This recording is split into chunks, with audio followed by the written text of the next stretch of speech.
بسم الله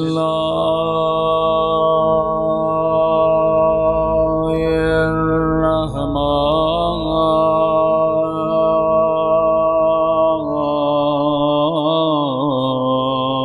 الرحيم.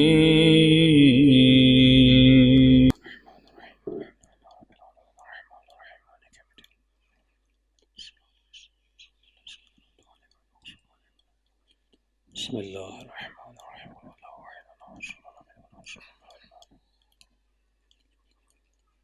ربنا تقبل منا انك انت السميع العليم. صلوات پڑھے محمد وعلى محمد.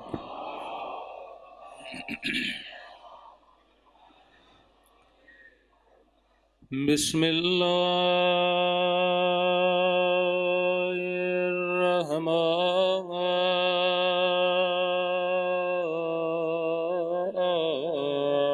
الرحيم.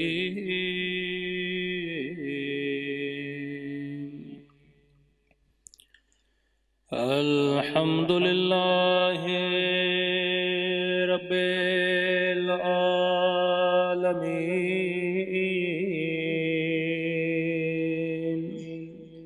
الحمد لله كما هو أهله. الصلاة والسلام على سيد المرسلين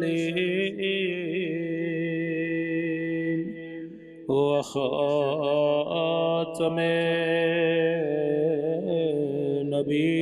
النبيين أبي القاسم محمد.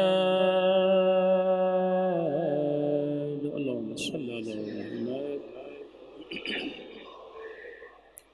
وعلى آله الطيبين الطاهرين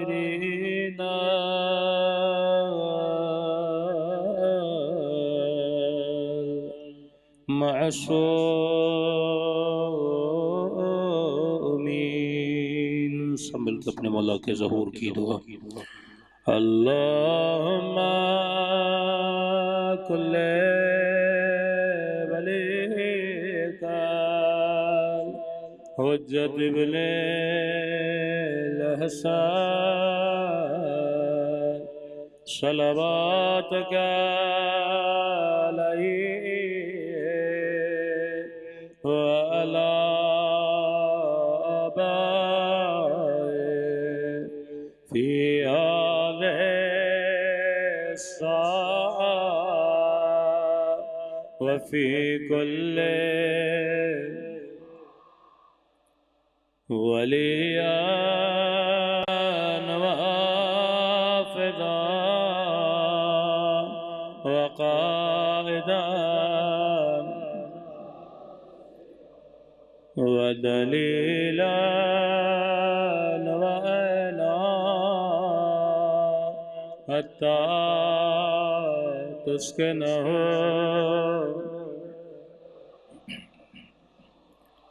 وتمتعه فيها طويلا برحمتك يا أرحم الراحمين. صلوات.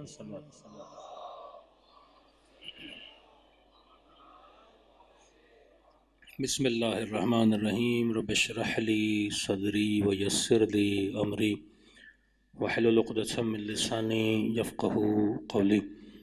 اما بعد. بسم الله الرحمن الرحيم. قل لا أسألكم عليه أجرا إلا المودة في القربة. صلوات پڑھے محمد وعلى محمد.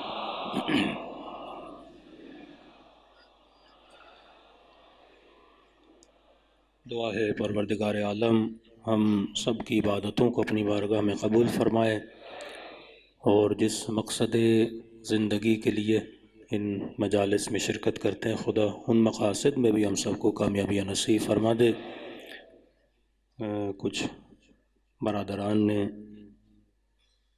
شہدائے کربلا کے باہر گیٹ پر ایک بلڈ بینک کیمپ لگایا ہے، تو میں پہلے ہی عرض کر دوں، بعد میں شاید بات بھول جائے، تو جو مومنین تعاون کرنا چاہتے ہیں، اسپیشلی ان دنوں میں کافی کہہ رہے ہیں کہ قلت ہے لوگوں کے بلڈ کی بیماریاں، آپ کو پتہ ہے کہ فلڈس میں بہت زیادہ تھیں، تو یہ بھی ایک ثواب کا کام ہے، ایک صدقہ جاریہ ہے کہ اگر آپ کے خون کے ذریعے سے اگر کسی کی زندگی بچتی ہے، مدد کرتے ہیں، تو پروردگار عالم اس کا اجر دنیا میں بھی دیتا ہے، آخرت میں بھی دیتا ہے۔ تو جو مومنین ان بچوں کے ساتھ تعاون کرنا چاہتے ہیں، بھرپور ان کے ساتھ تعاون کریں۔ صلوات پڑھیں محمد وعلی محمد۔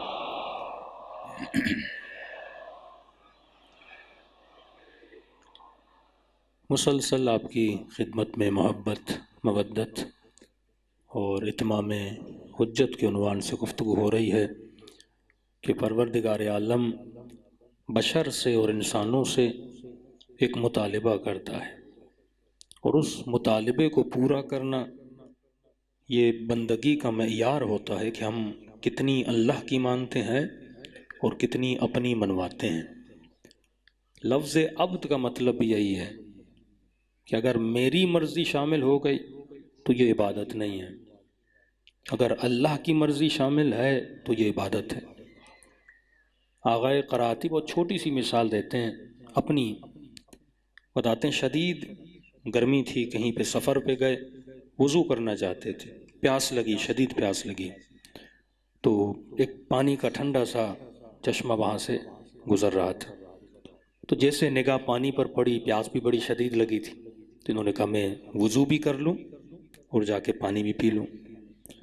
تو قراتی کہتے ہیں شدید گرمی میں جب میں چلو میں پانی لیتا تھا اور وضو کے لیے اپنے چہرے پہ ڈالتا تھا، تو جب وہ ٹھنڈک کا احساس ہوتا تھا تو میں گرمی ظاہر دور ہوتی تھی اور دل ہی دل میں کہتا تھا کتنا ٹھنڈا پانی ہے بھائی، مزہ آ گیا، پانی چہرے پہ لگا۔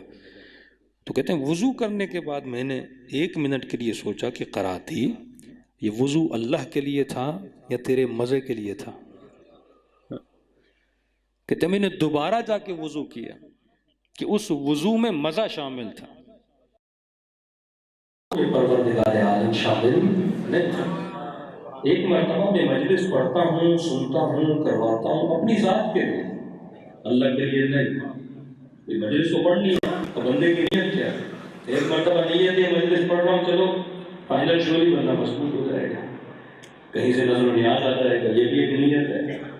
ایک نیت یہ ہے مجلس پڑھ رہا ہوں صرف امام حسین کو راضی کرنے کے لیے۔ ایک مرتبہ کروانے والا مجلس کرواتا ہے اس نیت سے بھئی لوگ میری واہ واہ کر دیں گے، ایک مرتبہ اس نیت سے کرواتا ہے کہ میں مجلس کروا رہا ہوں تاکہ پیغام دین کو پہنچاؤں، تاکہ سیدہ کی مظلومیت کو بتاؤں، تاکہ پیغام دین کو پہنچاؤں۔ تو اللہ عمل کو نہیں دیکھتا، عمل کی نیت کو دیکھتا ہے کہ جو تو کر رہا ہے اس کا مقصد کیا ہے۔ اصفہان کے بہت بڑے مرجع، لاکھوں کا مجمع آیا ہوا کہ بھائی قبلہ صاحب نماز عید پڑھائیں گے، کہتے ہیں جیسے گھر سے نکلا قبلہ جلدی آئیے جلدی آئیے، لاکھوں کا مجمع ہے اور آپ کے لیے منتظر ہے کہ آپ نماز پڑھائیں۔ یہ بہت بڑے مرجع کہتے ہیں جیسے گھر سے نکلے نگاہ مجمع پہ پڑی، وہیں پہ کہا کہ میں نماز نہیں پڑھاتا، گھر کی طرف واپس پلٹ گئے۔ لوگ منتیں کر رہے ہیں، ابا کا دامن پکڑ رہے ہیں، مولانا اتنا مجمع آپ کے لیے آیا ہے، آپ نماز پڑھائیے۔ کہ نہیں یہ میرا شاگرد ہے، یہ جا کے نماز پڑھائے گا۔ بڑے لوگ مایوس ہوئے، 2-3 دن کے بعد ان سے جا کے ملے کہ قبلہ یہ کیا تھا؟ کہ جیسے میں نے مجمع کو دیکھا میرے ذہن میں خیال آیا کہ آئے بڑے مجتہد و مرجع، یہ سارا مجمع تیرے لیے جمع ہوا ہے۔ میں نے کہا آج اگر نماز پڑھائی تو میں شیطان کا بھائی بن جاؤں گا۔ میں نے کہا آج میں نماز نہیں پڑھاتا۔ تو خدا کس چیز کو دیکھتا ہے؟ نمازوں کو نہیں دیکھتا، سجدوں کو نہیں دیکھتا، عبادتوں کو نہیں دیکھتا، مجلسوں کو نہیں دیکھتا۔ خدا اگر دیکھتا ہے تو عبادت کرنے والے کی نیت کو دیکھتا ہے۔ یہ کمال اہل بیت تھا نا کہ رضاً برضا و تسلیما لامرہ لا معبود سواک۔ حسین مولا کے جملے ہیں نا کہ اے خدا حسین تیری رضا پہ راضی ہے، حسین تیرے امر کے سامنے تسلیم ہے۔ کیوں؟ کیونکہ لا معبود سواک، تیرے علاوہ حسین کا کوئی خدا نہیں ہے۔ جب مان لیا کہ وہ خدا ہے، اب کس کی ماننی ہے؟ خدا کی ماننی ہے۔ ابتداء خلقت سے یہ جھگڑا رہا، جس کی بنیاد حسد بنی۔ ابلیس نے کہا میں آدم کو نہیں مانوں گا۔ حابیل و قابیل کا جھگڑا، دونوں بھائی ہیں، سگے ہیں۔ آج امت کے مسلمان یہ سوال کریں کہ کیسے ممکن ہے؟ شیر و شکر تھے آپس میں، اور اتنے جھگڑے اور اتنی لڑائیاں، اور گھر پہ یہ ماجرا اور گھر پہ وہ معاملہ۔ یہ حسد بھی تو کوئی چیز ہے نا۔ اپنا سیاسی ماحول بھی تو دیکھو نا، بھائی بھائی سے جدا کیسے ہوتا ہے؟ سیاسی خاندانوں کو ذرا دیکھ لو، سگے سگے رشتے الگ ہو جاتے ہیں۔ کس بنیاد پر؟ تخت کی وجہ سے، تاج کی وجہ سے، مقام کی وجہ سے، شہرت کی وجہ سے۔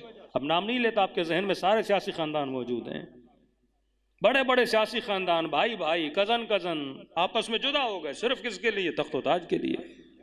ابتداء خلقت حابیل و قابیل ہے، بھائی بھائی کو قتل کرتا ہے کہ اللہ نے یہ مقام مجھے کیوں نہیں دیا، اس کو کیوں دیا؟ حضرت یعقوب کے بیٹے بھائی کو کنویں میں گرا دیتے ہیں، اللہ نے یہ مقام کیوں دیا؟ قریش و غیر قریش، ہاشم و غیر ہاشمی۔ آگے جب بڑھتے ہیں تو ایون بنو ہاشم اور بنو عباس، قاتل امام رضا، قاتل امام موسیٰ کاظم، یہ کوئی دور کا رشتہ نہیں ہے۔ نعرہ لگا کر آئے تھے یا لسارات الحسین، کہ ہم بنو امیہ سے حکومتوں کو لیں گے اور اہل بیت رسول کو حکومت دیں گے، یہ نعرہ تھا۔ نعرہ اہل بیت کے لیے لگایا اور تخت پر بیٹھے، اور قتل بھی کسے کیا؟ آل رسول۔ بنیاد کیا تھی؟ کہ اللہ کے بنائے ہوئے کو نہیں مانیں گے۔ اور پھر اور نیچے آ جائیں، اولاد امام حسن میں بھی کچھ ایسے امام زادے ہیں جنہوں نے مخالفت کی۔ امام موسیٰ کاظم کے سگے رشتے، اتنے سال جو میرے مولا زندان میں رہے، اپنوں نے خیانت کی تھی نا، کہ یہ مقام خدا نے موسیٰ کاظم کو کیوں دیا، ہمیں کیوں نہیں دیا؟ امام رضا کے ساتھ لقب ملا غریب الغربا، جعفر کذاب امام زمانہ کے چچا، کہ ہم اللہ کے بنائے ہوئے کو نہیں مانیں گے، ہم اسے مانیں گے جس نے ہم نے بنایا ہے۔ بنو امیہ یہ اعتراض کرتے تھے بنو ہاشم پہ کہ بھائی یہ کوئی ملوکیت ہے، یہ کوئی بادشاہت ہے کہ جتنے امام بنیں گے، جتنے حاکم بنیں گے، وہ سارے نسل علی بن ابی طالب سے ہوں گے؟ ام یحسدون الناس، لوگ حسد کرتے ہیں جو ہم نے فضیلت دی ہے آل ابراہیم کو۔ اللہ کہتا ہے یہ میرا ارادہ ہے۔ اگر تجھے ملوکیت لگتی ہے، بادشاہت لگتی ہے، لگتی رہے، میرا ارادہ ہے۔ میری مرضی میں نسل ابراہیم میں اسماعیل میں امامت کو رکھوں یا نسل اسحاق میں امامت کو رکھوں، یہ میرا ارادہ ہے۔ میرا ارادہ ہے، حسین کے بڑے بیٹے تھے، لیکن میری مرضی ہے میں کس بیٹے کو امامت دیتا ہوں۔ اللہ بہتر جانتا ہے کس وراثت کو کہاں رکھنا ہے۔ اللہ بہتر، یہ قرآن کے الفاظ ہیں، اللہ بہتر جانتا ہے کہ میں کس کو زمین کا وارث بناتا ہوں۔ اور تم اگر حسد کرتے ہو تو کرتے رہو۔ انما یرید اللہ لیذہب عنکم الرجس اہل البیت، کس کا ارادہ ہے؟ اللہ کا ارادہ ہے۔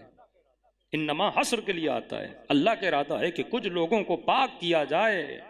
عربی میں ارادے کے لیے، مثلا میں کہوں یہ میں چاہتا ہوں تو دو لفظ استعمال ہوتے ہیں، جس طرح آپ کہتے ہیں ما شاء اللہ، اللہ چاہے۔ لفظ شاء یشاء بھی ہے، لفظ یریدو بھی ہے۔ اللہ نے یہ نہیں کہا انما یشاء اللہ، کہ انما یرید اللہ، اللہ چاہتا ہے۔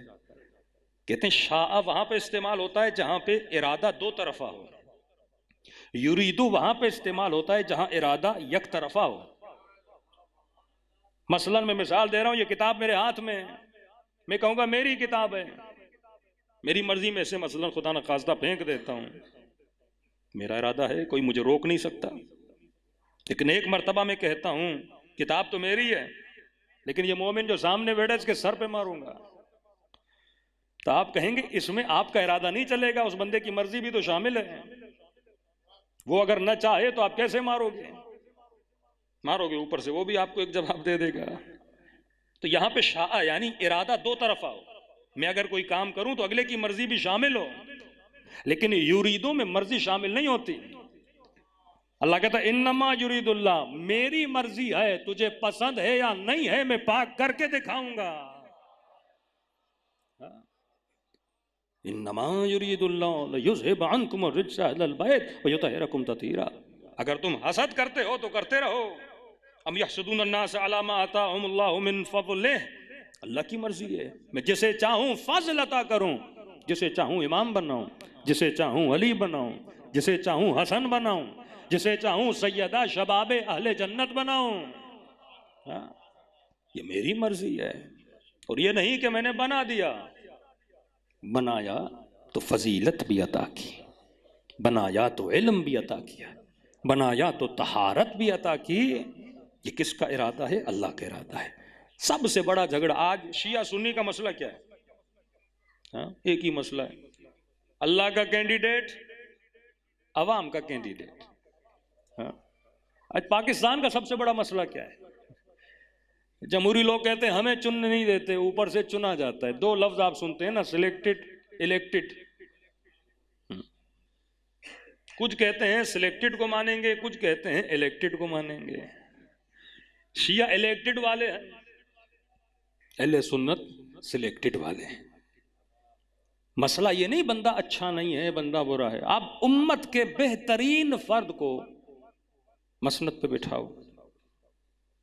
مسئلہ یہ نہیں وہ بہتر ہے کہ نہیں ہے، مسئلہ یہ ہے کہ اللہ کا برگزیدہ ہے کہ نہیں ہے.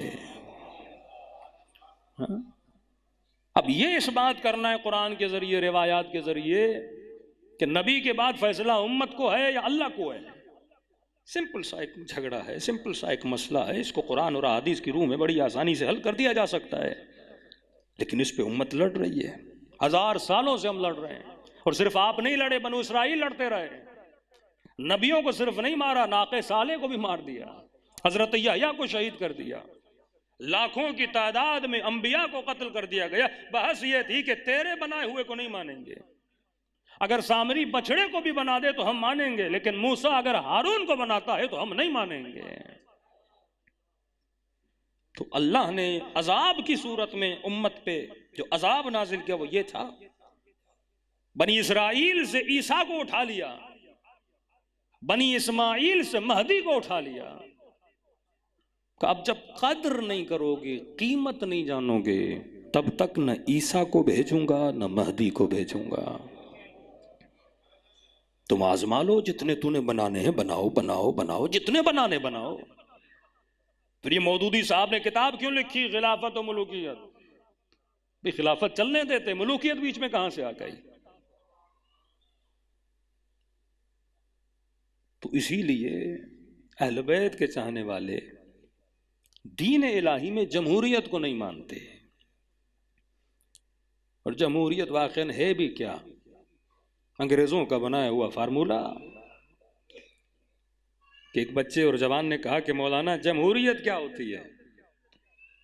میں نے کہا جمہوریت کا مطلب یہ ہے کہ ایک پڑھا لکھا پروفیسر ڈاکٹر الیکشن کے لیے کھڑا ہو جائے اور ایک ان پڑھ بندہ کھڑا ہو جائے. پڑھے لکھے ڈاکٹر کو 7 پروفیسر ووٹ دیں اور ان پڑھ کو 20 چرسی ووٹ دیں. میں نے کہا جیتے گا کون؟ کہ سیدھی بات ہے جس کو چرسی ووٹ دیں گے. یہ جمہوریت ہے. یہاں پڑھے لکھے کا ووٹ اور ان پڑھ کا ووٹ کیا ہے؟ برابر ہے. ہم میں صلاحیت نہیں ہے چننے کی. یہ نظام جن نظاموں میں ہم رہ رہے ہیں، آج پڑھے لکھے علماء سب مانتے ہیں کہ مثلاً شورا ہونی چاہیے. پڑھے لکھے لوگوں کا ایک پروفیسرز، ڈاکٹرز، بڑے بڑے عالم دین، مکتب شناس، معاشرہ شناس، سوشل چیزوں کو سمجھنے والے، وہ پڑھے لکھے لوگ اوپر بیٹھے ہیں، وہ سارے عادل ہوں اور وہ عادل مل کے مثلاً ایک عادل کو چنیں. ڈاکٹر اسرار جیسے اہل سنت میں اگر مودودی صاحب کے بعد ایک بڑا نام لیا جا سکتا ہے وہ ڈاکٹر اسرار ہیں. وہ بھی اسی چیز کے قائل تھے کہ بھائی شورا ہونی چاہیے پڑھے لکھے لوگوں کی، تاکہ وہ کس کو چنے؟ ایک معتدل، ایک پڑھا لکھا، ایک عادل شخص کو چنے. ورنہ جمہوریت میں چلے جاؤ گے تو جمہوریت کو موڑنا تو بڑا آسان ہے. 4 ٹی وی چینل میں نے کھولے، 4 ٹی وی چینل آپ نے کھولے، اور ایک جھوٹا پروپیگنڈا کیا، کسی کی تعریف کے پل باندھ دیا اور کسی کی عزت کو ہم نے پامال کر دیا۔ لوگوں کا کیا ہے؟ لوگ تو کررعا ہوتے ہیں، جہاں کی ہوا چلی وہاں پہ چل جاتے ہیں۔ یہی لوگ جنگ صفین میں علی کے ساتھ ہیں، اور جیتی ہوئی جنگ ہے، نیزوں پہ قرآن جاتا ہے، تلواریں نکال کے علی کے مقابلے میں کھڑے ہو گئے نا۔ لوگ تابع ہوا و ہوس ہوتے ہیں، کیونکہ ہر بندہ عقل کل نہیں ہوتا۔ تبھی کہا کہ میں اعقل العاقلین ہوں، میں سب سے زیادہ عالم ہوں۔ ان اللہ اصطفیٰ کی انا جعلنا، ہم بناتے ہیں، ہمیں پتا ہے کہ سب سے بہتر کون ہے۔ تبھی کہا انا مدینۃ العلم وعلی بابھا، میں شہر علم ہوں اور دروازہ کون ہے؟ علی ابن ابی طالب ہے۔ یہ تو ڈھکی چھپی بات نہیں ہے۔ یا علی انت منی بمنزلۃ ہارون من موسیٰ وَلَأَنَّهُ لَا نَبِيَّ بَعْدِي، اے علی تو میرے لیے ایسے ہے جیسے ہارون موسیٰ کے لیے تھا۔ کل میں نے سورہ نور سے کچھ باتیں سنائی تھی، آج سورہ مریم۔ اللہ مثالوں کے ذریعے امتوں کو بتاتا ہے کہ پہچانو، حجت کو تمام کر رہا ہے، کہ کل قیامت کے دن کو یہ نہ کہے کہ پروردگارہ ہمارے اوپر حجت آیا نہیں تھی۔ حدیثوں کے ذریعے، روایات کے ذریعے، قرآن کی آیتوں کے ذریعے خدا حجت کو تمام کرتا ہے۔ سورہ مریم،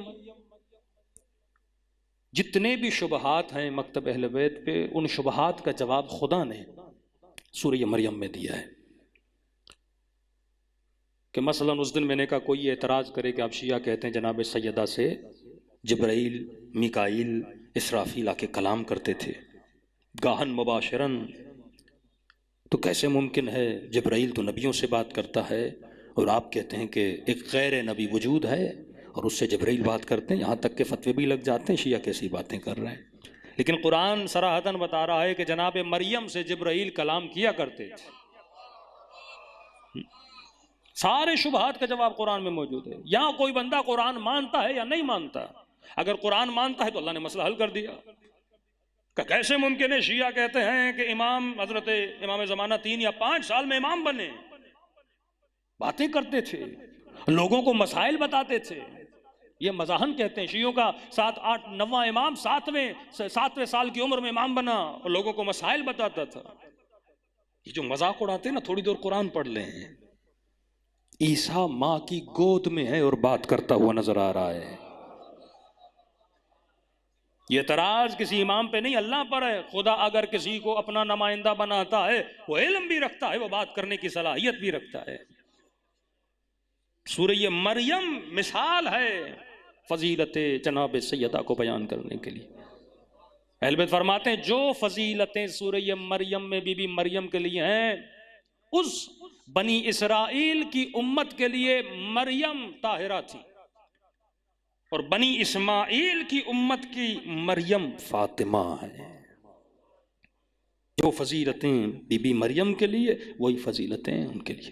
بنی اسرائیل کی امت کا نبی مثلا بی بی مریم کو سکھانے والے ان کے معلم جناب زکریا ہیں۔ امت بنی اسماعیل کا اگر کوئی معلم ہے، وہ زکریا کی جگہ پہ حضرت رسول خدا ہے۔ اللہم صلی علی محمد وعلی محمد۔ امت بنی اسرائیل کے لیے اللہ نے حضرت یحییٰ کو بھیجا، اور شبیہ یحییٰ اگر امت رسول میں ہے تو امام حسین ہے۔ امت بنی اسرائیل کی مریم کی گود میں عیسیٰ ہے، جو اس امت کے لیے باعث نجات ہے۔ امت محمد کی مریم کی گود میں امام زمانہ ہے۔ صلوات پڑھیں اللہ کی شان۔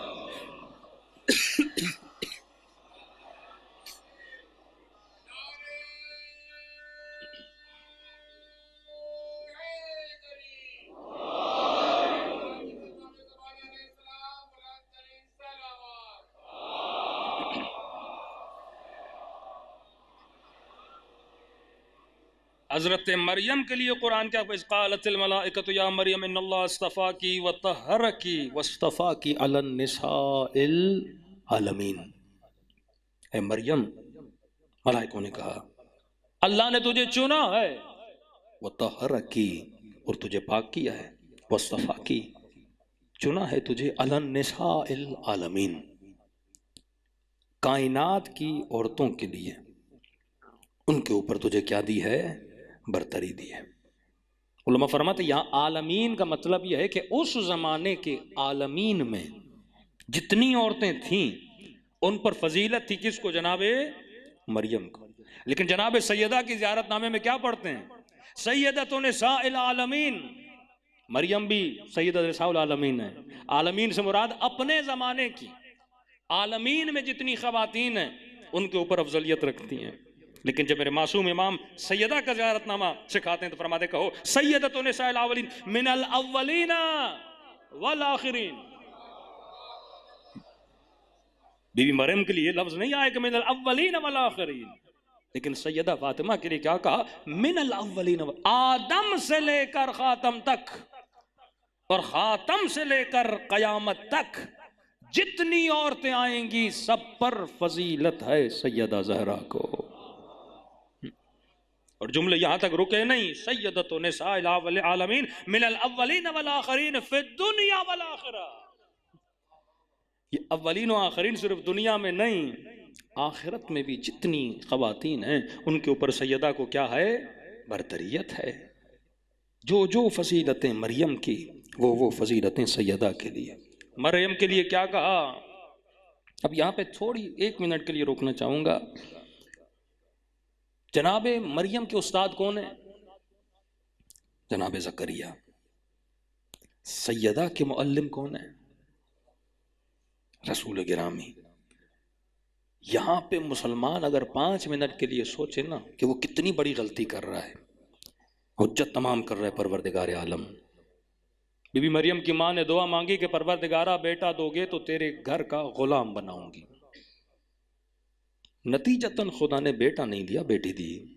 منت تھی، نظر تھی، دو گے تو میں غلام بناؤں گی۔ کہ کیا کروں؟ کہ نظر کی ہے، اسے ہی غلام بنا دے۔ مسیحی فقہ میں احکام یہود میں عبادت گاہوں میں خواتین کو آنے کی اجازت نہیں ہے۔ آج بھی مقبوضہ فلسطین میں یہود کی جو دیوار ہے جہاں پہ سر رکھ کے وہ عبادت کرتے ہیں، ان کے خاخام عورتوں کو آنے نہیں دیتے۔ آپ نے کسی بھی ویڈیو میں پکچر میں کبھی کسی خاتون کو نہیں دیکھا ہوگا اس دیوار سے سر ٹکرا کے وہ جو بھی ذکر کرتے ہیں عبادت کرتے ہیں کریں، نہیں، اجازت نہیں۔ لیکن اس زمانے کے یہودیوں نے اپنی فقہ کے برخلاف، اپنی رسومات کے برخلاف ایک عورت کو، ایک بچی کو عبادت خانے میں رہنے کی پرمیشن دی، کیونکہ اتنی صاحب کرامت تھی۔ ان کی کرامتوں کو دیکھ کر، ان کی عبادتوں کو دیکھ کر جو بچے کو گود میں لے کے باتیں کرے، بچہ اس کی گود میں کلام کرے، انہوں نے اجازت دے دی بی مریم کو وہاں پہ۔ تبھی خدا نے کہا ان اللہ طہر کی واصطفیٰ کی۔ یہ مقام تھا جناب مریم کا یہودیوں کے لیے۔ اس بی بی کا مقام کیوں ہے؟ کیونکہ پڑھانے والے کون ہیں؟ حضرت زکریا ہیں۔ سیدہ زہرا کو پڑھانے والے کون ہیں؟ رسول گرامی ہیں۔ معلم کون ہیں؟ رسول گرامی ہیں۔ میں اس ممبر سے ایک مثال دوں، مثلا بولا جائے آیت اللہ العظمیٰ بہجت کے استاد ہیں آیت اللہ قاضی، مطلب اتنی بڑی علمی شخصیت کے استاد ہیں آغا قاضی۔ تو آغا بہجت کو اگر کریڈٹ مل رہا ہے تو آغا قاضی کی وجہ سے نا، کتنے بڑے عارف تھے اور ان کے شاگرد تھے، مطلب علمی صلاحیتوں کے باوجود وہ اپنے استاد سے کریڈٹ لے رہے ہیں نا، ایک وزن بنتا ہے۔ سیدہ کے استاد کون ہیں؟ حضرت رسول۔ وہ بی بی جو سیدہ کی بیٹی ہیں، مثلا سیدہ زینب سلام اللہ علیہا، بی بی کربلا جاتی ہیں، کتنے معصوموں کو بی بی زینب نے دیکھا، اپنی ماں سے ملی، علم حاصل کیا، بابا سے علم حاصل کیا، 2 معصوم، امام حسن سے علم حاصل کیا، 3 معصوم، امام حسین سے علم حاصل کیا، 4 معصوم، 5ویں معصوم امام محمد باقر کو دیکھا، علم تو نہیں لیکن دیکھا تو ضرور۔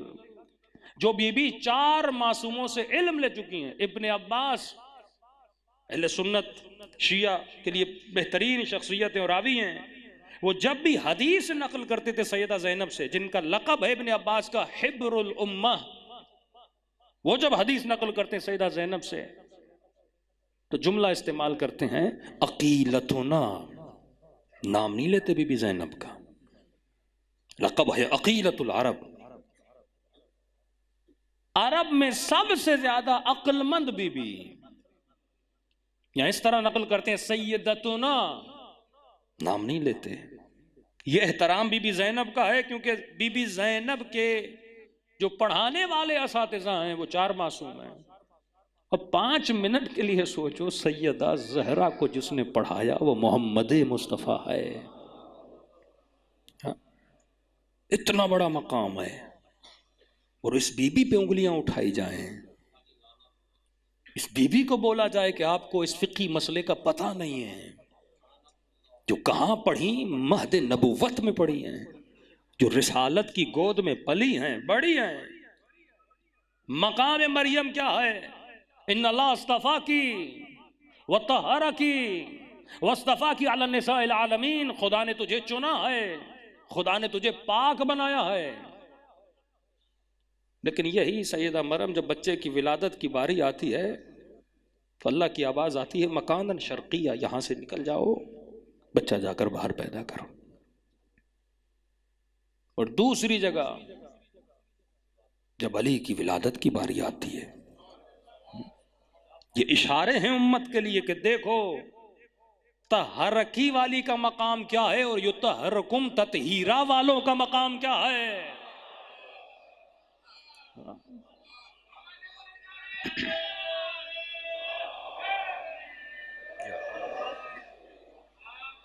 یہ مقام پروردگار عالم بیان کرے۔ قرآن ہے بھائی، یہ کتاب انسانوں کے لیے حجت کو تمام کرنے والی کتاب ہے۔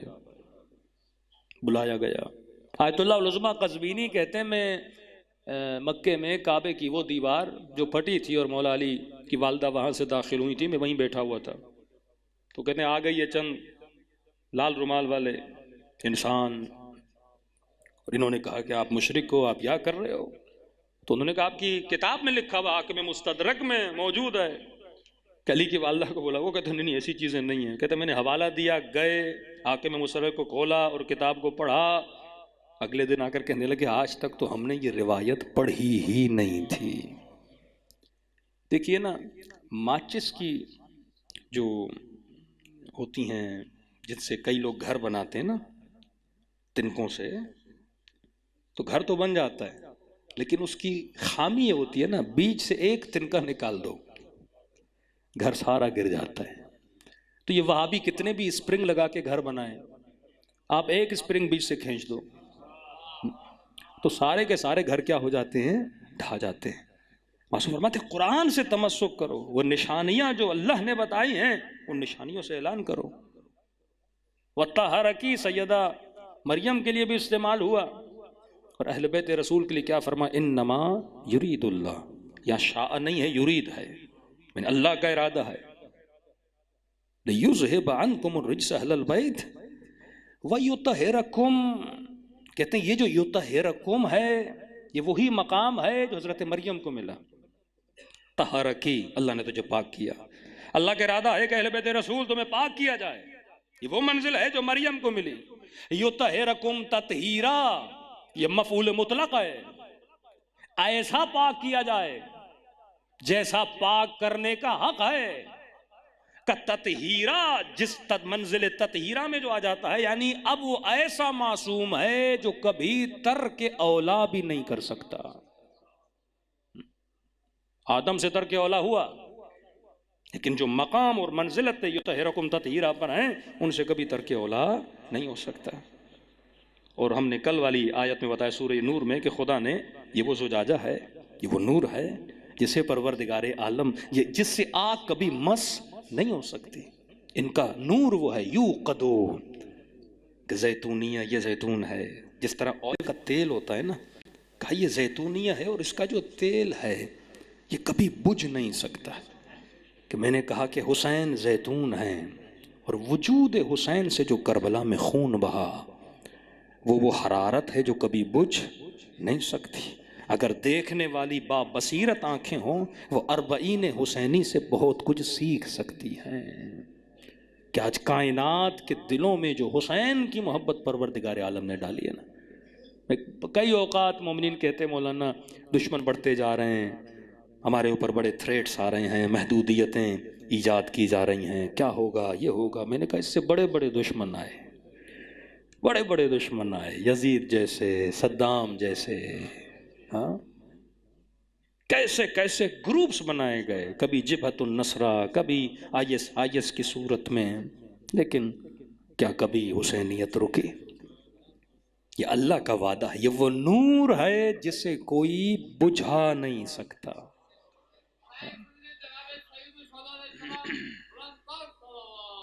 اللہم صلی اللہ. کل میں نے تھوڑا اشارہ کیا تھا، دو طرح کے نور ہوتے ہیں، ایک ضیاء ہے ایک نور ہے، ایک سراج ہے ایک منیر ہے. یہ قرآن کی بڑی فصاحت اور بلاغت ہے. ایک نور وہ ہے جو خود نورانی ہے، ایک نور وہ ہے جس کا نور عاریہ ہے، جس نے کرائے پہ لیا ہے. مثلا آپ موم بتی رکھتے ہو، ماچس سے تیلی جلاتے ہو، پھر اس سے کس کو آگ ملتی ہے؟ موم بتی کو آگ ملتی ہے. اب یہ جو نور اس نے ماچس سے لیا ہے یہ ایک پھونک سے خاموش ہو جاتا ہے. ایک نور ہے سورج کا جس کا اپنا ہے، الزجاجہ کأنہا کوکب دری. یہ زجاجہ جو سیدہ فاطمہ ہیں یہ کس کی طرح ہیں؟ ایک چمکتا ہوا ستارہ، ایک دمکتا ہوا ستارہ. اب دوسری طرف قرآن میں جاؤ کہ خدا کہتا ہے کہ اقسم بمواقع النجوم، مجھے قسم ہے ستاروں کی، رستوں کی یا جگہ کی. حالانکہ وہ خدا جو کہتا ہے شمس کورت و اذن نجوم انکدرت، جس نے پوری کائنات کو بنایا، لیکن قسم کھا رہا ہے کسی ستارے کی، اس کی جگہ کی. تو پھر یہ کہتا ہے تجھے نہیں پتا یہ کتنی بڑی قسم ہے. سورہ نانزال میں وما ادراک ما لیلۃ القدر، تجھے نہیں پتا کہ لیلۃ القدر کیا ہے. وہاں کہتا ہے تو درک نہیں کر سکتا یہ کتنی بڑی قسم ہے، یہ ستارہ کیسا ہے. علماء فرماتے ہیں یہ وہی ستارہ ہے جس کی تعریف میں خدا کہتا ہے کأنہا کوکب دری. یہ ستارہ سیدہ فاطمہ زہرا ہے. اللہم صلی علی محمد وعجل فرجہم. کل اگر وقت ملا تو فی کتاب مکنون، یہ کون سا کتاب ہے؟ یا وہ ابرار کون ہیں، وہ علیین کون ہیں جو جنت میں کبھی کہا کہ کاسن کافورا، کبھی کہا زنجفیلا، جو کاس پلائیں گے وہ ابرار ہیں. جن ابرار کو علیین ایک شربت پلائیں گے، جس شربت کو ابرار پی کر مدہوش ہو جائیں گے. اور علیین کو شربت کون پلائے گا؟ خدا کہتا ہے میں خود اپنے ہاتھوں سے پلاتا ہوں. معصوم فرماتے یہ مقام علیین اہل بیت علیہ الصلوۃ والسلام کا مقام ہے. ایک قطرہ اگر ابرار کو مل جائے، یہی وہ ہیں السابقون السابقون اولئک المقربون، یہ مطہرون وہ ہیں وہی جو مقربون ہیں. اب خدا ان شخصیتوں کو یہ مقام دے کر پھر آتے ہیں سورہ مریم میں امتحان لیتا ہے. مریم جن کے لیے بولا وطہرکی واصطفاکی، تجھے چنا، تو پاک پاکیزہ، صاحب عطرت، صاحب عفت. امتحان مریم کیا ہے؟ جناب جبرائیل آتے ہیں کہ میں تجھے بشارت دیتا ہوں تو ماں بننے والی ہے. عفیفہ بی بی کبھی کسی نامحرم سے گفتگو تک نہیں کی. کہتے ہیں جب جبرائیل کو دیکھا تو بی بی کے وجود پہ لرزہ طاری ہو گیا، گویا ڈر گئی. بشرن سویہ، انسان کی صورت میں آئے تھے جبرائیل، بشارت دی، پریشان ہو گئے کہ خدایا میں پاکو، جس کی عصمت کی لوگ قسمیں کھائیں اس کو ریئلائز تو کریں. اللہ نے بیٹا دیا بغیر شوہر کے، کہ پروردگارہ میں کسی مرد سے ملی نہیں، لوگ کیا کہیں گے، جواب کیا دوں معاشرے کو. وتواصوا بالحق وتواصوا بالصبر. یہ مقام اسی کو ملتا ہے جو مصیبتوں میں، امتحانوں میں صبر پہ پورا اترتا ہے. بی بی زینب کربلا کے میدان میں امام حسین کا لاشا جو زمین کربلا پہ پڑا تھا، تاریخ کربلا تو پڑھیے، بھائی کے جنازے کو ہاتھوں میں اٹھا کر کہتی اللہم تقبل منا ھذا القلیل. اے خدا مجھ سے قبول کر، یہ قلیل ہے، تھوڑا ہے، یہ صبر زینب ہے تیرے سامنے، تیری الہیت کے سامنے اے خدا یہ کچھ بھی نہیں ہے۔ کہتے ہیں نا، مولا فرماتے ہیں یہ توازن جو تبشیر اور تنذیر کا توازن ہے یہ برقرار رکھو، کہ اگر بڑی سے بڑی نیکیاں بھی کیے نا، یہ بولو ہو سکتا ہے میں جہنم میں چلا جاؤں۔ پھر فرمایا بڑے سے بڑے گناہ بھی کیے نا، یہ بولو خدا ارحم الراحمین شاہ جنت بھی بھیج دے۔ دعائے کمیل پڑھو گے تو یہ توازن تجھے نظر آئے گا۔ مولا فرماتا ہے خدا میں کبھی بھی اس بات پہ یقین نہ کرتا تیری رحمت کو دیکھ کر کہ تو کسی کو جہنم میں ڈال سکتا ہے، کیونکہ تو ارحم الراحمین ہے۔ لیکن اے خدا جب قرآن میں پڑھتا ہوں نا، تو نے قسم کھائی ہے کہ میں جہنم کو بھروں گا، تو علی کے وجود میں اس جہنم کو دیکھ کر، تیرے جاہ و جلال کو دیکھ کر میں تیرے دربار میں معافی مانگتا ہوں۔ ان دونوں چیزوں کا تعادل برقرار اگر دیکھنا ہے تو دعائے کمیل پڑھو۔ ایک طرف رحمت کو بھی مولا بیان کرتے ہیں، ایک طرف مولا عذاب الہی کو بھی بیان کرتے ہیں۔ عزیز علیہ، یہ جملے جب آپ سنتے ہیں نا، دعائے کمیل کا یہ جملہ کہ اے خدا حسن زن اللہ کی طرف کیسے کرنا، یہ مولا علی طالب نے سکھایا کہ خدا یہ جو سر تیرے سجدے میں ہیں، کیسے ممکن ہے تو ان سروں کو جہنم کی آگ میں ڈالے؟ یہ زبانیں جن پر تیرا ذکر ہے، کیسے ممکن ہے تو ان زبانوں پر عذاب نازل کرے؟ یہ قلب جو تیری توحید کا اقرار کر رہے ہیں، کیسے ممکن ہے تو ان قلوب کو جہنم میں ڈالے؟ اے خدا میرے ضعیف بدن کو دیکھ، ایک طرف عذاب الہی، دوسری طرف کہتے ہیں خدا یہ ممکن نہیں، میں تیری رحمت کو دیکھتا ہوں، کیسے ممکن ہے کہ وہ جہنم سے تجھے آواز دے اور وہ جہنم کی جھونکوں میں جلتا رہے، تو اس کی آواز کو سنتا رہے اور تو اس بندے کو وہیں پہ چھوڑ دے؟ یہ تیری رحمت سے بعید ہے، یہ تیرے دیے ہوئے وعدوں سے بعید ہے۔ ان دونوں چیزوں کو جمع کیا نا اہل بیت علیہ الصلوۃ والسلام، اللہم تقبل منا ھذا القلیل، کبھی کہا ما رأیت الا جمیلا، مصائب میں صبر۔ اس صبر سے ہم نے کیا سیکھا؟ آج خاتون کو شوہر سے چھوٹا موٹا مسئلہ ہوتا ہے، فون، مولانا طلاق لینی ہے۔ یہ زندگی علوی زندگی ہے۔ مرد کو تھوڑا مسئلہ ہوا، رشتے توڑ دیے، بھائیوں سے رشتے الگ کر دیے، مومنوں سے رشتے الگ کر دیے۔ کہاں گیا صبر زینب؟ کہاں گیا صبر سیدہ؟ نبی نہیں بنتا جب تک صبر نہ کرے۔ رسول نے کہا اگر موسیٰ صبر کرتے اللہ خضر سے وہ کچھ عطا کرتا جو موسیٰ نے سوچا نہیں تھا۔ یہ صبر علی ہے نا کہ فرماتے ہیں گلے میں ہڈی، آنکھوں میں کانٹا، تلوار اٹھاؤں تو دین الہی کے ٹکڑے ٹکڑے ہو جائیں۔ صبر کیا نا کہ دیکھ رہا ہوں ان کو جنہوں نے میری سیدہ کے اوپر آگ کا دروازہ گرایا، علی کرے تو کیا کرے؟ صبر علی ہے نا، صبر سیدہ ہے نا۔ امتحان کی قبل ان یخلق کی، یہ سورہ مریم کا واقعہ تو پڑھو۔ طاہرہ، عابدہ، زاہدہ، عفیفہ، بچہ مل گیا۔ لوگوں کو کیا بتائیں کس کا بچہ ہے؟ کہا چلی جائیے۔ جب بچے کی پیدائش کی باری ہوئی، کہ جب بچہ پیدا ہوا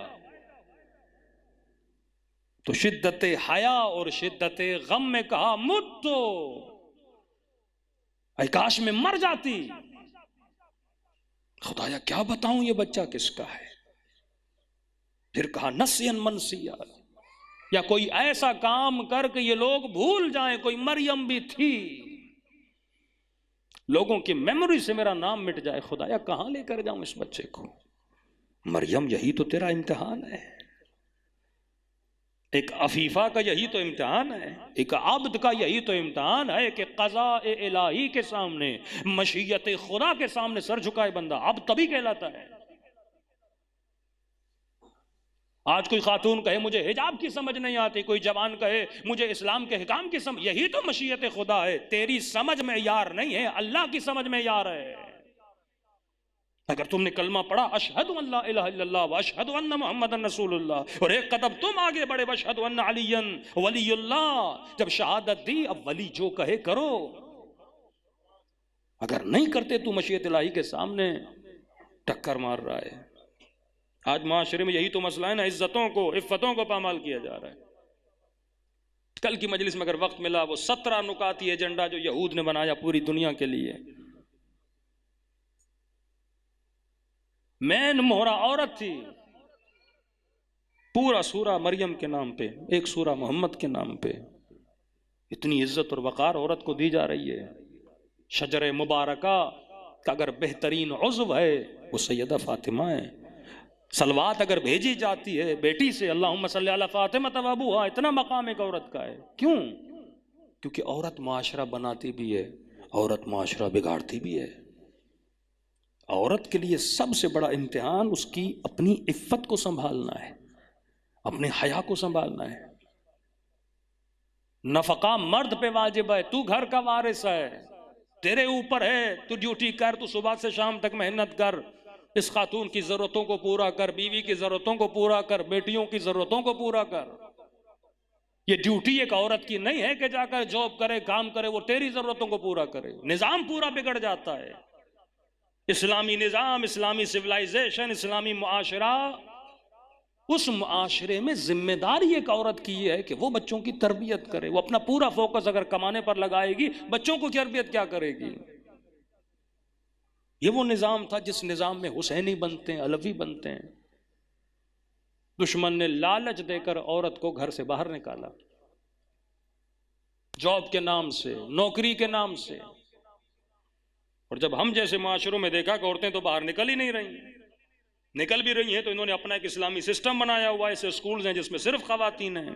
اسلام نوکری کرنے کا مخالف نہیں ہے، کہتا ہے حدود میں کرو، عورت وہاں جائے جہاں صرف عورتیں ہوں۔ کوئی فیکٹری ہے ساری عورتیں جا کر کام کرے، ایک اسکول ہے ساری عورتیں جا کر کام کرے، یا مور دین 80 یا 90% عورتیں ہیں تو جا کر کام کرے، اسلام منع نہیں کرتا۔ لیکن کون سے شعبے؟ عورت ٹرک تو نہیں چلائے گی نا امریکہ کی طرح۔ عورت مظہر جمال خدا ہے، مرد مظہر جلال خدا ہے۔ یہ جمال اور جلال جب ملتا ہے تو ایک کمپلیٹ انسان پیدا ہوتا ہے۔ یہ آپ کی نیچر میں اللہ نے رکھا ہے نا۔ مثلا کوئی ایسی عورت ہو، پتہ نہیں کوئی باڈی بلڈنگ کی ہو، بڑے بڑے شولڈر ہوں، کس مرد کو اچھی لگتی ہے؟ مرد کو وہ عورت اچھی لگتی ہے جو نازک مزاج ہو، مظہر جمال ہے نا، جمال کی صفات اس کے اندر ہو۔ کسی عورت کو وہ مرد اچھا لگتا ہے جس کی عادتیں عورتوں والی ہوں، عورتوں کی طرح میک اپ کرے، اس میں نازک پن ہو، اس کی حرکتیں عورت والی ہوں۔ کسی عورت کو وہ مرد سوچے بھی تو کسی عورت کو اچھا نہیں لگتا۔ عورت کو وہ مرد اچھا لگتا ہے جو جلال والا ہو، جو مردانہ صفات رکھتا ہو۔ یہ فطرت کا تقاضا ہے، اللہ نے ایک مرد میں ڈالا، ایک عورت میں ڈالا۔ اسی فطرت کو طاغوتی نظام کیا کر رہا ہے؟ مسخ کر رہا ہے، ختم کر رہا ہے، تباہ کر رہا ہے۔ کہ مرد کو شوق چڑھا ہے کہ میں عورت بنوں، عورت کو شوق چڑھا ہے کہ میں مرد بنوں۔ نسخ فطرت، یہی وہ دشمنی ہے، یہی ابدیت سے نکل کے حریت میں آنا چاہتا ہے۔ جو اللہ کے بنائے ہوئے بدن سے راضی نہیں ہے، نقص اور ہے، کمپلیٹ بدن بنانا ایک اور چیز ہے۔ نقص ہے تو اسے بندہ دور کرے، لیکن کمپلیٹ مرد بنایا، کسی کو کمپلیٹ عورت بنایا۔ عجیب سے فلسفے، بدن مرد کا ہے، روح عورت کی ہے۔ پتہ نہیں یہ کیسے فلسفے بھائی؟ اللہ کو نہیں پتا تھا میں نے کس بدن میں مرد کی روح ڈالنی اور عورت کی۔ روح تو نہ مرد ہوتی ہے نہ عورت ہوتی ہے، روح تو روح ہوتی ہے، وہ مجرد ہے، اس کے اوپر اطلاق مرد اور عورت نہیں ہے۔ یہ بدن ہے جو مرد اور عورت میں بدلا، اور اس کے مختلف جذبات اللہ نے رکھے ہیں، مسبب الاسباب ہے۔ اب کہا کہ واحد طریقہ یہ، اگر عورت گھر سے نکل بھی نہیں رہی، اصل موضوع فرماتے ہیں آخری زمانے میں دینہم دنانیرہم قبلتہم نساؤہم ہمتہم بطونہم۔ دین دینار بن جائے گا، پیسہ خریدو ہر کسی کو پیسے سے، ایمان خریدو، عقیدے خریدو، مولوی خریدو، نظریے خریدو، حکمران خریدو، سیاستدان خریدو، پیسے کے ذریعے دین پیسہ بن جائے گا۔ قبلہ کون بنے گا؟ نساؤہم، عورتوں کو قبلہ بنایا جائے گا۔ یہ فیمنزم، یہ سب چیزیں آپ دیکھ رہے ہیں۔ اب کا عورت گھر سے نہیں نکل رہی، اس کو آن لائن پیسے دو۔ اب باپ دیکھے گا، ماں دیکھے گی، گھر میں پیسہ آ رہا ہے۔ یہ ٹک ٹاک کی حرکتیں جو آپ دیکھ رہے ہیں، 2 دن میں، 3 دن میں لاکھوں کمانا، کروڑوں کمانا، ویلیوز کو ڈی ویلیو کرو نا۔ آج ایک معاشرے میں پڑھے لکھے جوان کی ویلیو زیادہ ہے، یہاں جو اوٹ پٹانگ حرکتیں کر کے پیسے کماتا ہے، جو پرینک کر کے لوگوں کو پکاتا ہے، اس کی ویلیو زیادہ ہے، یا جو لوگوں کی تہذیب کرتا ہے اس کی ویلیو زیادہ ہے۔ کیا معیار بنایا آج؟ یہ ویلیوز کو ڈی ویلیو کر دیا نا۔ سمجھو نا، علی کا معاشرہ اور آج کا معاشرہ نا، اس زمانے میں ویلیوز کیا تھیں؟ نبی کتنا بھی کہ انا مدینۃ العلم والی، علم جب ویلیو نہ رہا تو کون علی کے پیچھے جائے؟ پر سلمان کے لیے علم کی ویلیو ہے نا، ابو ذر کے لیے علم کی ویلیو ہے نا، علی کے پیچھے لگا ہوا ہے۔ آج یہ وہ کام ہے جو دشمن کر رہا ہے کہ آپ کے معاشرے سے ویلیوز کو ختم کر رہا ہے۔ بھائی پیسہ اچھی چیز ہے، لیکن ہر قیمت میں۔ اسلام نہیں کہتا پیسہ نہ کماؤ، لیکن کیا قیمت پیسے کی یہ ہے کہ تو حسین کا سر قلم کرے؟ کرسی کی یہ قیمت کہ تو علی اصغر کو تیر مارے؟ پیسے کی یہ قیمت کہ تو عجب و حیا کا سودا کرے چند پیسوں کے لیے؟ مال دنیا کے لیے تو اپنے حیا کو بیچے۔ اور افسوس سے کہنا پڑتا ہے، تبھی عورتیں برا نہ مانیں، کیونکہ اللہ نے آپ کا وجود ایسا بنایا ہے، جذباتی وجود ہے۔ اسلام میں مرد جج بن سکتا ہے، عورت نہیں بن سکتی۔ یہ نہیں کہ اللہ عورت سے دشمنی رکھتا ہے، بچہ بھی نہیں بن سکتا۔ کیوں نہیں بن سکتی؟ کیونکہ عورت مظہر جمال ہے نا۔ مولا کیا فرماتے ہیں کہ اے خدا، جب میں تیرے جمال کو دیکھتا ہوں تو مجھے لگتا ہی نہیں تو کسی کو جہنم میں بھیجے گا۔ عورت مظہر جمال ہے۔ قاضی بن گئی، جج بن گئی، اور چور نے آگے رو لیا میرے بچے یتیم ہیں، میں غریب، تو چھوڑ دو اسے۔ دل کی کمزور ہے، دل کی نرم ہے۔ بڑی سی بڑی بندہ ماں کے ساتھ گستاخی کرے نا، آخر میں پاؤں میں گر جاؤ، ماں معاف کر دیتی ہے۔ باپ نہیں کرتا، بڑا سنگ دل ہوتا ہے۔ پھر اسی ماں کو وسیلہ بنایا جاتا ہے، بھئی آپ جا کے ابا سے بات کریں، غلطی آخری تھی۔ وہ کہتا نہیں، چند دن اور چھوڑو اسے، سبق ملے اسے۔ لیکن ماں نرم ہوتی ہے۔ ہٹلر مرد تھا، جتنے بڑے بڑے ظالم آپ کائنات وہ مرد تھے، عورتیں تھیں۔ یزید بھی مرد تھا، ہٹلر بھی مرد تھا۔ آپ کوئی کہ نہیں مولانا مردوں کی بے عزتی کرنے، نہیں بھائی، علی بھی مرد تھے۔ اچھے مرد بھی ہیں، برے بھی ہیں، لیکن اکثر جو ظالمین گزرے ہیں وہ مردوں میں زیادہ ہیں، عورتوں میں کم ہیں۔ عورت نرم دل ہوتی ہے، مرد مظہر جلال ہے۔ اس جلال کو کن حدود میں نے کنٹرول کرنا ہے، پھر وہ امام بتاتا ہے کہ تو نے غیظ و غضب کہاں استعمال کرنا ہے، غصہ کہاں استعمال کرنا ہے، اسے کنٹرول کیسے کرنا ہے۔ تو انسان ہے، تو حیوان نہیں ہے۔ پھر وہ ایک تزکیہ نفس ہے، قد افلح من زکاہا وقد خاب من دساہا۔ کامیاب وہ ہے جس نے اپنا کیا کیا؟ تزکیہ کیا۔ لیکن مظہر صفت جلال خدا مرد ہے، عورت جمال ہے۔ اگر یہ جمال کو چھوڑے گی، یہ گھر کو تباہ کر دے گی۔ اس کے وجود کا ظاہری بھی نازک پن اس کا حسن ہے، باطن بھی اس کا نازک ہو، یہ اس کا حسن ہے۔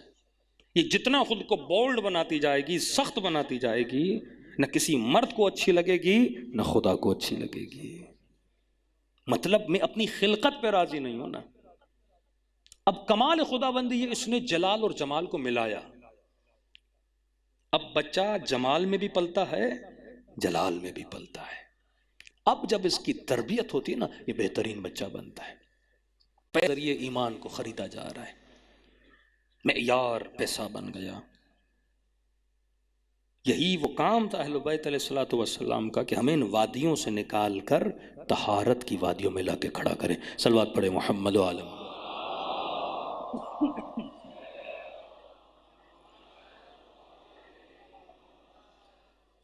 امتحان ہے، مریم طاہرہ ہیں، بچہ پیدا ہوگا، اللہ امتحان لیتا ہے۔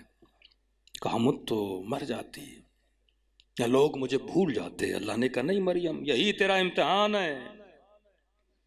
کیا خدایا چند مہینوں کے لیے ادھر ادھر چلی جاؤں تاکہ لوگ بھول جائیں؟ کہا نہیں، بچہ گود میں لے کے شہر کے چوراہے پہ جاؤ گی، یہی تیرا امتحان ہے. خدایا اپنا دفاع کروں، لوگوں کو بتاؤں کہ جبرائیل آیا تھا، میں پاکیزہ ہوں، میں پاک دامن ہوں، میں نے کوئی گناہ نہیں کیا، میں نے کوئی خطا نہیں کی. کہ نہیں مریم، چپ کا روزہ رکھو گی. یہ قصہ نہیں ہے، یہ کہانی نہیں ہے، یہ عبرت ہے. طاہر بنایا ہے تو کسی بنیاد پہ امتحان دیا جناب مریم نے. اصطفیٰ کی میں نے تجھے چنا، کیوں چنا؟ اسی امتحان کے لیے چنا. کہ مریم ہمیں پتا ہے کیا کرنا ہے، تمہارا کام ہے صبر کرنا، میرا کام ہے تجھے فتح دینا. کچھ لوگ کہتے ہیں نا کہ امام یزید نے ایک پلان بنایا تھا. اب وداؤٹ پلان یزید تو امام حسین کو کربلا نہیں بلا رہا نا. پہلا پلان حسین سے بیعت لیں گے، بیعت نہیں دی تو حسین کو قتل کریں گے. صرف قتل نہیں کریں گے، قتل کرنے کے بعد جو یزید نے کیا وہ بھی انکلوڈڈ دا پلان تھا نا. بھائی آپ کی میرے ساتھ دشمنی، آپ نے کہا مولانا کو راستے سے ہٹا دو، آپ نے مار دیا، بات ختم ہو گئی. لیکن مارنا، مارنے کے بعد لاش کو پامال کرنا، اس کی بچیوں کو تماچے مارنا، سر کاٹنے کے بعد بازاروں میں گھمانا، مجمع لگا کے دربار میں بلانا، یہ کون سی پلاننگ تھی یزید کی؟ بھائی دشمنی حسین سے ہے، حسین کو راستے سے ہٹا دیا، بات ختم ہو گئی نا. لیکن مار کے ایک بندے کو اتنا اذیت دی جائے. یزید کا پلان قتل حسین نہیں تھا، یزید کا پلان تھا دین کو مسخ کرنا. جب وہ اپنی شاعری میں کہتا ہے نا کوئی وحی نہیں آئی، کوئی نبی نہیں آیا، یہ وہ ڈھونگ ہے جو بنو ہاشم نے رچا. کہ یہ وہ مسلمان ہیں جو محمد کا روز کلمہ پڑھتے ہیں. اب انہی کے نبی کے نواسے کو ماروں گا، انہی کے گھروں کے سامنے اس کے سر کو نو کے نیزہ پہ رکھوں گا، اسی محمد کی نواسیوں پہ ظلم کروں گا. اب کہوں گا بولو اگر ہے کوئی محمد تو آئے نا مدد کرے اپنے نبی، اپنے نواسے کی. کوئی خدا تو مدد کرے حسین کی.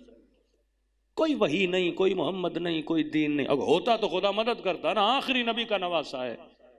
جب لوگ دیکھیں گے نا اللہ نے مدد نہیں کی، ایمان ضعیف ہو جائے گا. بولیں گے واقعاً اگر محمد نبی تھے اور اس کا نواسا، اتنا ظلم، حرم اللہ، گھر کی نواسیوں کو بازاروں میں لایا جا رہا ہے، تماچے مارے جا رہے ہیں، عذاب الہی نہیں آ رہا. لوگوں کے دل میں شک و شبہ پیدا کر دو. علماء کہتے ہیں حسین نے اس یزید کے حربے کے مقابلے میں کیا پلان کیا. ایسا تو نہیں امام حسین بھی وداؤٹ پلاننگ کربلا چلے جائیں، یزید تجھے جو کرنا ہے کر، یہ امام ہے، یہ صاحب حکمت ہے. کہ حسین کا پلان یہی ہے کہ ان اللہ مع الصابرین. قرآنی اصولوں پہ حسین ابن علی کھڑے ہیں نا. اللہ کا وعدہ میں کن کے ساتھ ہوں؟ صبر کرنے والے. وتواصوا بالحق وتواصوا بالصبر. جو صبر کرتے اللہ ان کے ساتھ ہے. اللہ نے کہا حسین صبر کرے گا، اور اللہ نے کہا میں کن کے ساتھ ہوں؟ ظلم کرنے والوں کے ساتھ نہیں، صبر کرنے والوں کے ساتھ. کہ صبر کا نتیجہ کیا تھا؟ کہ نتیجہ یہ تھا جب کھلے بازار میں نو کے نیزہ پہ حسین کا سر تھا اور لوگوں نے کہا اگر کوئی خود، مسئلہ توحید کا تھا، اللہ کے انکار کا تھا، اگر کوئی خدا ہوتا تو حسین نے کہا خدا ہے. جب نو کے نیزہ سے قرآن پڑھنا شروع کر دیا، خدا ہے، کس نے کہا نہیں ہے. والعصر ان الانسان لفی خسر. وقت بتاتا ہے. آج جتنا بولنا ہے دشمن بولے، وقت بتائے گا جب زہرا کا مہدی آئے گا. ہاں یہ وقت بتاتا ہے. عیسیٰ کے منکر بھی گزرے، بڑے بڑے نبیوں کے منکر گزرے. امتحان الہی. ایک ولی کا سب سے بڑا امتحان ہے صبر. آج مومن سوچے میری زندگی میں صبر کتنا ہے. ہلکی ہلکی مصیبت پہ ایمان کچے پڑ جاتے ہیں. عقیدے کچے پڑ جاتے ہیں. بیٹا مر گیا بندے کا، ایمان کمزور، رزق و روزی میں پریشانی ہوئی، اللہ سے روگرداں ہو جاتا ہے. لیکن یہ مریم ہے، اللہ نے کہا تیرا کام ہے کیا کرنا؟ صبر کرنا. کہا خدایا پوچھیں گے بچہ کس کا ہے، کیا بولوں؟ کہا بولنے کی ضرورت نہیں، اشارہ کرنا بچے سے پوچھو. جیسے بی مریم آئیں یہودیوں نے بولنا شروع کیا، یہودیوں کے مولویوں نے، اے مریم ما کان ابوکی امرأ سوء وما کان امکی بغیہ، تیرا باپ بھی شریف تھا، تیری ماں بھی شریف تھی، یا کس کو لے کر آئی ہو؟ فاشارت الیہ، بچے کی طرف اشارہ کیا، کہ مجھ سے نہ پوچھو، جس نے سب کچھ کیا ہے اس نے بولا ہے کہ اس سے پوچھو. مذاق اڑانے لگے، کیف نکلم من کان فی المہد صبیا، یہ کیسے بولے گا جو بھی گہوارے کے اندر ہے؟ بس یہ کہنا تھا تو گہوارے سے آواز آئی، قال انی عبداللہ آتانی الکتاب وجعلنی نبیا.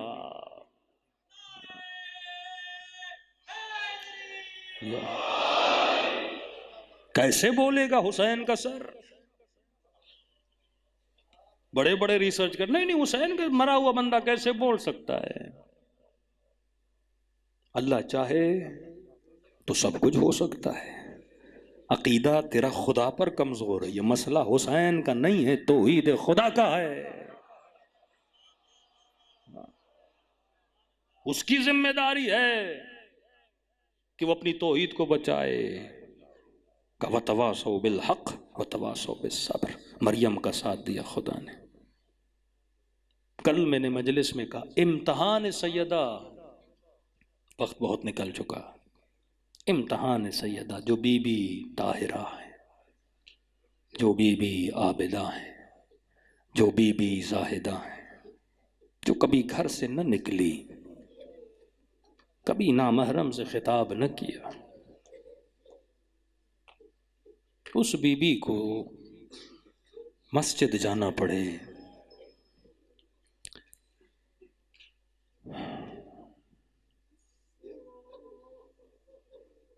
شیعوں پر تو بڑی FIR کٹ جاتی ہیں. ابن تیمیہ اپنی کتاب میں لکھتا ہے والعیاذ باللہ کہ یہ اس لیے گئے تھے علی کے گھر کیونکہ علی نے بیت المال کا پیسہ رکھا ہوا تھا.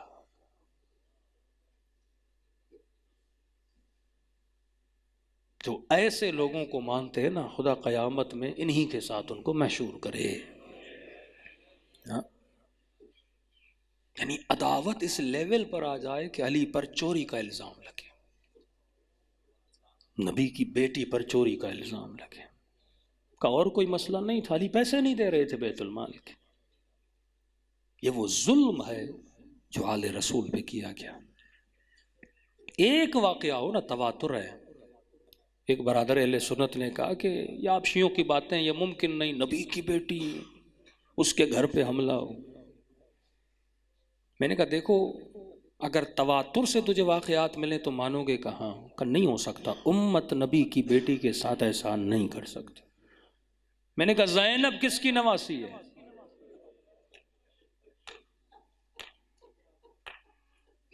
سیدہ کا شہید ہونا بھی اس لیے ضروری تھا، حجت کو تمام کرنا تھا. یہ بھی نقطہ یاد رکھیے. بچوں کو بٹھاتی ہیں، کہتی ہیں بچوں میں دعا کرتی ہوں تم آمین کہو. دعا یہ کرتی ہیں خدایا اب سیدہ زندہ رہنا نہیں چاہتی.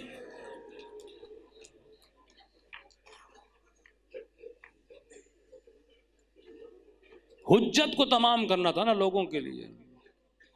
تبھی بی بی کی شہادت بڑی ضروری تھی تاکہ لوگ سمجھیں. اگر زیادہ دیر تک بی بی زندہ رہتی، یہ قبح جو تھا نا، یہ بار بار اگر ظلم ریپیٹ ہوتا تو بی بی کی شخصیت ضائع ہو جاتی. ظلم ایک بار ہو تو پھر بھی بندہ برداشت کر لیتا ہے. تبھی کربلا میں امام حسین کی شہادت مشیت الہی ہے. امام حسن نے وہ کام نہیں کیا جو امام حسین نے کیا. مولا بھی چاہتے قیام کرتے، ایسا واقعہ رونما ہوتا، لیکن شہادت علی کے سامنے، یہاں مولا علی شہید ہوئے، اس کے فوراً بعد اگر امام حسن کو وہ شہادت ملتی جو امام حسین کو ملی، وہ شہادت ضائع ہو جانی تھی. آپ میں سے کئی لوگ کربلا جاتے ہیں، کئی امام زادے کربلا میں، لیکن وہ امام حسین کے سامنے آپ کو نظر نہیں آتے نا. سورج کے سامنے ستارے نظر نہیں آتے، تبھی ایک فاصلہ ہے، پھر شہادت امام حسین ہے، تاکہ امت کو احساس ہو ایک شہید کی شہادت کا۔ یا سار اللہ، یعنی اے خون حسین، اے خون خدا۔ سورہ مریم میں حضرت عیسیٰ کا تعارف سب سے پہلے جو بی بی بتاتی ہے کہ یہ میرے گود میں جو ہے یہ ہادی ہے، یہ ولی ہے، بی بی مریم ہے۔ اور علماء فرماتے ہیں کہ جب در و دیوار کے درمیان بی بی گریں، سر المستودع، اگر حجت خدا کا کسی نے تعارف کروایا، وہاں پر بھی سیدہ زہرا تھیں کہ کہا یا ولدی مہدی، کہ جیسے زمین پہ گری نہ تو علی کو آواز نہیں دی، حسن و حسین کو آواز نہیں دی، کہ اے میرے بیٹے مہدی۔ مریم کا عیسیٰ بھی پردہ غیب میں ہے، سیدہ کا عیسیٰ بھی پردہ غیب میں ہے۔ اتمام حجت کیا، اتنی مصیبتیں آئیں۔ آپ نے سنا مولانا سے کہ کہہ رہے تھے کہ سیدہ نے کچھ وصیتیں کی، جن وصیتوں کو سن کے علی زار و قطع رونے لگے۔ پہلی وصیت، یا علی غسلنی باللیل، کفنی باللیل، دفنی باللیل۔ علی رات میں غسل دینا، رات میں کفن دینا، رات میں دفن کرنا۔ علماء فرماتے ہیں رات میں غسل دیں، بی بی کی وجہ سمجھ آتی ہے کیونکہ نہیں چاہتی علی کی نگاہ سیدہ کے زخموں پہ پڑ جائے،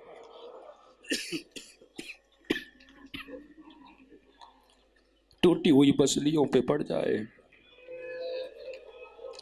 یہاں سے جاتے جاتے بھی بی بی کو علی کی فکر آئے۔ رات میں کفن دینا سمجھ آتا ہے، لیکن فرماتا یہ سمجھ نہیں آتا کیوں کہا کہ یا علی رات میں دفن کرنا۔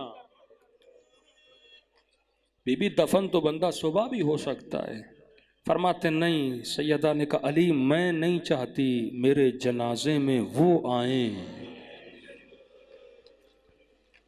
جنہوں نے میرے حسنین کو یتیم کیا ہے،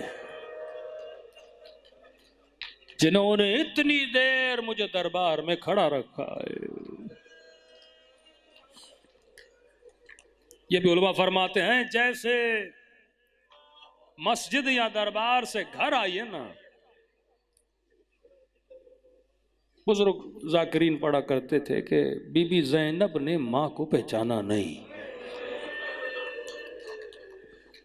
دیکھیں مصیبتیں کتنی شباہت رکھتی ہیں۔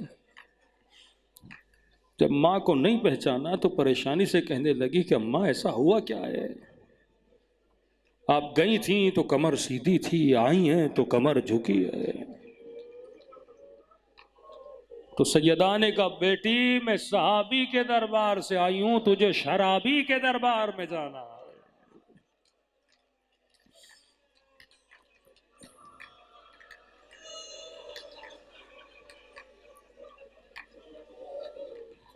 بڑا مقام ہے سیدہ کی مظلومیت کا۔ دلوں کو کربلا لے کر چلیں، مدینہ لے کر چلیں، سلام کریں مولا حسین کی یتیمی کا۔ السلام علی الحسین وعلی علی ابن وعلی اولاد الحسین وعلی اصحاب، سب مل کے السلام علی حسین وعلی علی ابن۔ وعلى أولاده وعلى أصحابه میرا سلام ہو زینب کے یتیمی پہ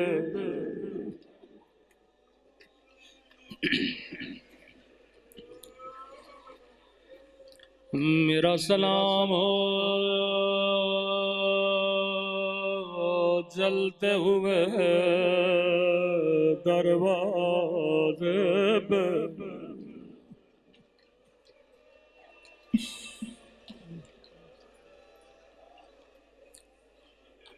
راوی کہتا ہے چھٹے امام کا زمانہ تھا، ایک مولا کا چاہنے والا کسی جگہ سے گزر رہا تھا، اچانک اس کا پاؤں کسی پتھر سے اٹکا اور وہ پہلو کے بل زمین پہ گرا۔ جیسے زمین پہ گرا اس نے قاتل سیدہ پہ لعنت کی۔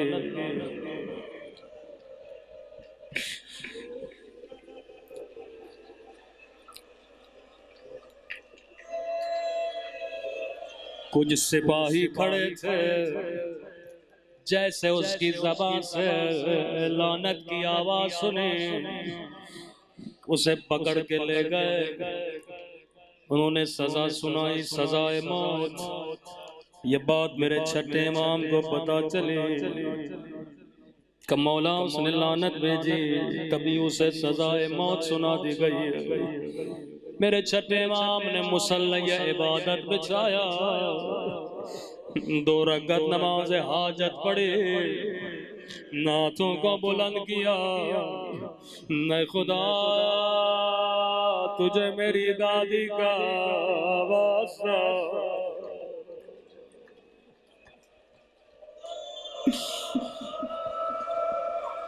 اس جوان کو رہائی عطا فرما۔ راوی کہتا ہے چند گھڑیاں نہیں گزرے وہ جوان آزاد ہو گیا۔ کسی نے کہا مولا نے تیرے لیے دعا کی تھی، فوراً امام کی خدمت میں آیا، مولا کے سینے سے لگا، ہاتھوں کا بوسہ لیا۔ امام نے بڑے پیار سے جوان کو زمین پہ بٹھا کہ جوان، کئی لوگ زمین پہ گرتے ہیں، ٹھوکریں کھاتے ہیں، لیکن کوئی میری دادی کے قاتل پہ لعنت نہیں بھیجتا۔ مجھے تیرا فلسفہ سمجھ میں نہیں آیا، یہ کیسا کام تھا کہ جیسے زمین پہ گرا تو نے لعنت بھیجی؟ کہ مولا سچ کہہ رہے ہیں، جیسے میں زمین پہ گرا میرے کمر کی پسلی میں چوٹ آئی۔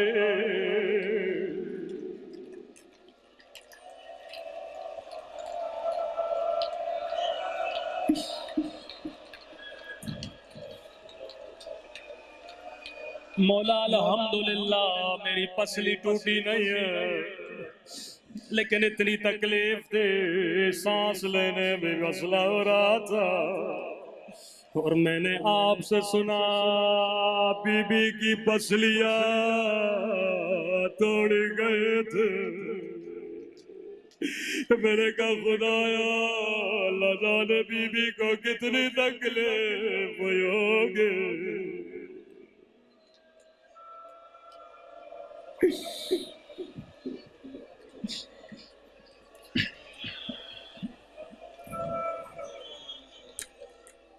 اگر کسی کی کوئی ہڈی ٹوٹی ہو وہ میری باتوں کو سمجھ سکتا ہوگا۔ سب سے بڑا درد انسان کے لیے ہڈیوں کے ٹوٹنے کا درد۔ عزیزو، اہل بیت کے گھرانے میں کئی شہیدوں کی پسلیاں توڑی گئیں۔ سب سے پہلی شہیدہ سیدہ زہرا، در و دیوار کے درمیان پہلو کی پسلیاں ٹوٹ ٹوٹ گئے۔ دوسرے کربلا میں حسن کا یتیم قاسم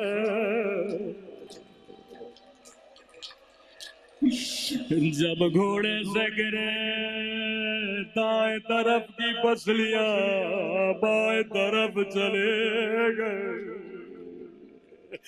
روکے گا بابا حسن ذرا میری پسلیوں کو دیکھیے، بابا میں دادی کی شبیہ بن چکا۔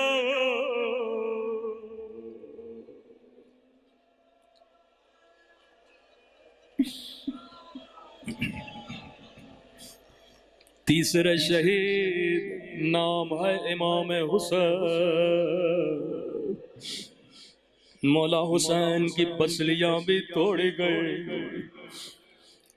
تاریخ کربلا کے کچھ راوی کہتے ہیں گھوڑوں پہ دوڑانے کے لیے جو گھوڑے تھے وہ خاص گھوڑے تھے جن کی ٹاپیں بڑی تھی۔ یہ گھوڑا دوڑانے والا شخص کہتا ابن سعد جب میں حسین کے لاشے سے گھوڑا دوڑا رہا تھا میں نے اپنے کانوں سے پسلیاں ٹوٹنے کی آواز سنی تھی۔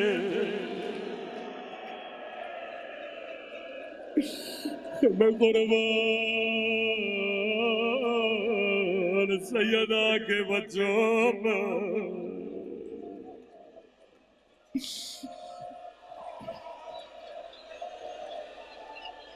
سیدہ کی پسلیاں توڑے گئے، قاسم کی پسلیاں توڑے گئے، مولا حسین کی پسلیاں توڑے گئے، لیکن قاسم میں اور حسین میں ایک فرق ہے۔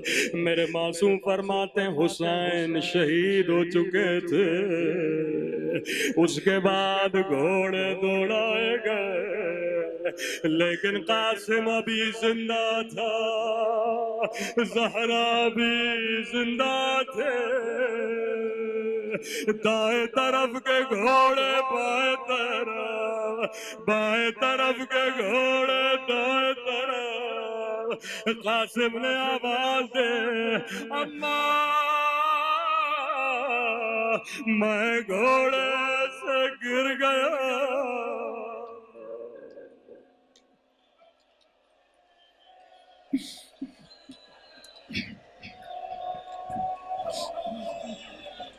یا علی یا علی آپ بڑے مظلوم ہیں، آپ نے سیدہ کی ٹوٹی ہوئے پسلیاں دیکھے، لیکن مولا تھوڑی دیر کے لیے کربلا آئی۔ جب حسین قاسم کے لاشے پہ پہنچے کہیں پہ بھائی کا یتیم نظر نہیں آیا۔ آواز دی قاسم امام ہو کے کہتا ہوں مجھے آواز دو۔ دائیں طرف سے آواز آئی جی میرے مولا، بائیں طرف سے آواز آئی جی میرے مولا۔ علی نے بھی وہ منظر دیکھا، حسین نے کیسا منظر دیکھا۔ علی نے رات کی اندھیرے میں پسلیاں دیکھے، حسین نے دن کے اجالے میں ابا کے دامن کو بچھایا، کٹی ہوئی انگلیاں اٹھائے، کٹے ہوئے گوشت کے ٹکڑے اٹھائے، گٹھڑی کو باندھا، نجف کی طرف منہ کیا۔ بابا علی خیبر فتح کرنا آسان، خندق فتح کرنا آسان، لیکن یتیم کی ٹوٹی ہوئی پسلیاں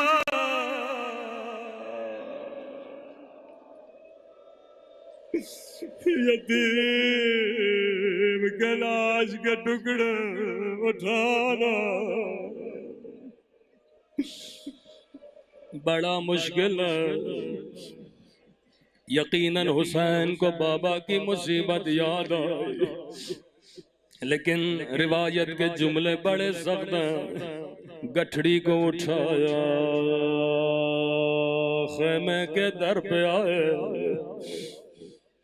یہ نہیں کہا فضا قاسم کی ماں کو بلاؤ، آواز دی اماں فضا ذرا بہن زینب کو بلانا۔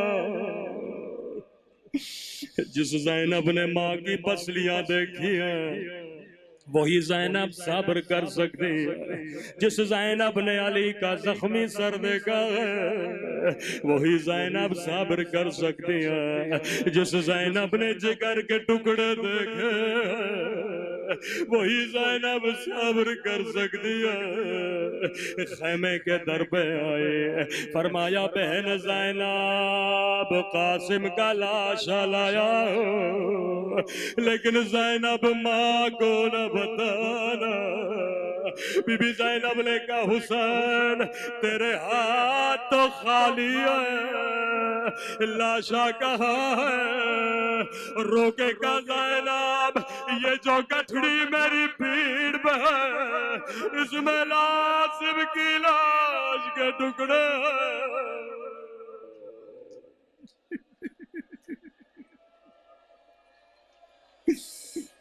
یہ جو گٹھڑی میری پیٹ پہ الا لعنت اللہ علی القوم الظالمین۔ اے خدا تجھے ہر اس منظر کا واسطہ جب کسی امام نے کسی مظلوم کا لاشا اٹھایا، تجھے علی کا واسطہ، تجھے حسن کا واسطہ، تجھے حسین کا واسطہ، ہمارے مولا اور آقا امام زمانہ کا ظہور فرما، ہم سب کو مولا کے آوان انصار میں شریک فرما۔ ربنا تقبل منا انک انت السمیع الدعا۔